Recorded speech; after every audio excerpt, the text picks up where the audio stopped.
Julie Baudouin here for NOLA.com, the Times-Picayune, back with another edition of Recruiting Corner. Obviously, you can see we're here on location, standing here with Ehret linebacker Michael Divinity. Michael, just talk a little bit about your recruiting process. You probably have any choice of any school that you'd like in the country.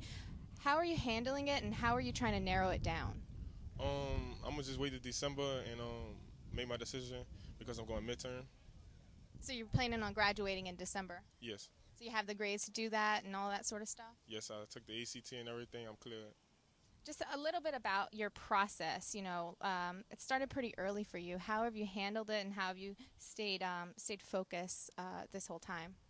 Basically stay humble, schoolwork and practicing, and just, being a team player. Talk a little bit about that team. You guys have, I don't even know how many at this point, D1 prospects on this team. There's a lot of expectations for this Ehret team.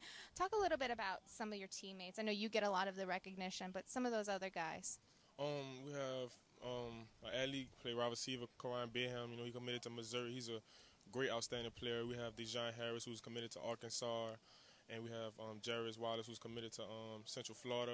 We have a lot of great D1 prospects. We have 2017, 2018, and this team going to be great this year. Some of those guys that have already committed, are they in your ear a little bit about, hey, man, it'd be great to play at the next level together? They don't be in my ear about it, but we talk. We sit down, we talk because we're family. And we sit down, we talk about a lot of things, and basically we just have fun, enjoy high school life. Are there any other recruits out there, maybe on the national circuit, that are in your ear? Hey, come to LSU. Hey, come to Ole Miss. That sort of stuff. I hear a lot of things, but it's gonna be my decision. Because I'm going to spend them 300 and some days there and be staying there for them 4 to 3 years. What are some of the schools that you're considering? Some of the schools that you really like what they're doing? Really, I'm wide open. Talk a little bit about LSU for a second. In-state school. They just lost Clifton Garrett. He just transferred. They do have a commitment at linebacker Eric Fowler from Texas, but they haven't taken a linebacker in 2 recruiting cycles. Have they been pushing harder for you since then? Basically, Coach Frank, all of them been talking to me the same, and we have a wonderful relationship. And I heard about the transfer and recruiting process. We're gonna see what happens from here. Which schools would you say have been in your ear the hardest lately? Really, I talked to all the coaches from all different schools, and we just build a relationship. I guess let's switch gears for a minute. Let's take it off of recruiting and a little bit of fun stuff here. What are some of the things that maybe people might not know about you as a person, not just a football player? Fun person to hang with. I'm just a laid-back person.